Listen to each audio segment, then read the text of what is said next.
सुनो, इंसान हमेशा पूछता रहा है, गॉड कौन है, कैसा है, कहां से आया, और कुरान जवाब देता है सिर्फ 4 आयतों में, लेकिन पूरी फिलॉसफी को साइलेंस कर देता है।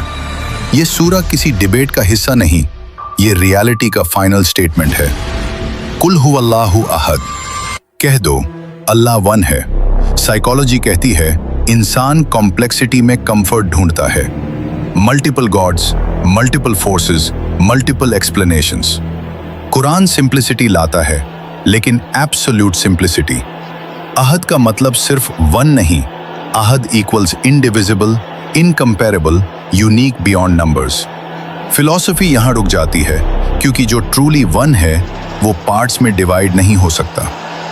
अल्लाहुस समद, अल्लाह अस-समद है। ये कुरान का सबसे हैवी वर्ड है।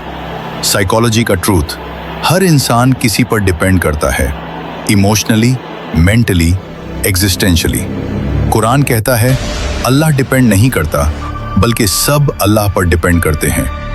अस-समद, जो खुद कंप्लीट हो, जिसको किसी की जरूरत ना हो, लेकिन सबको उसकी जरूरत हो।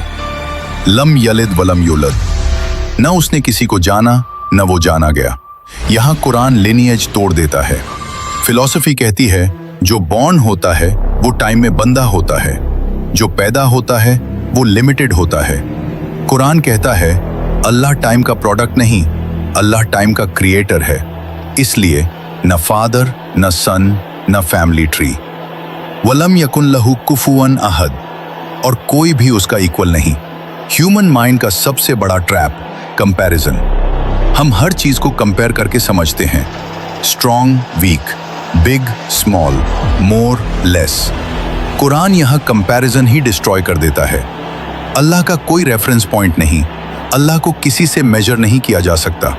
ये एब्सोल्यूट ट्रांसेंडेंस है। सूरह अल इखलास अल्लाह को एक्सप्लेन नहीं करती, अल्लाह को डिस्टॉर्ट होने से बचाती है। इसलिए नबी सल्लल्लाहु अलैहि वसल्लम ने फरमाया ये सूरह कुरान के 31 के बराबर है, क्योंकि अकीदा फाउंडेशन, और फाउंडेशन अगर गलत हो तो पूरी बिल्डिंग गिर जाती है। गॉड कॉम्प्लिकेटेड नहीं है, गॉड कंफ्यूज नहीं है, गॉड ह्यूमन नहीं है, गॉड नेसेसरी रियलिटी है, अनक्रिएटेड, इंडिपेंडेंट, एब्सोल्यूट। और जब इंसान इस क्लैरिटी को समझ लेता है तो उसका दिमाग भी फाइनली रेस्ट कर लेता है।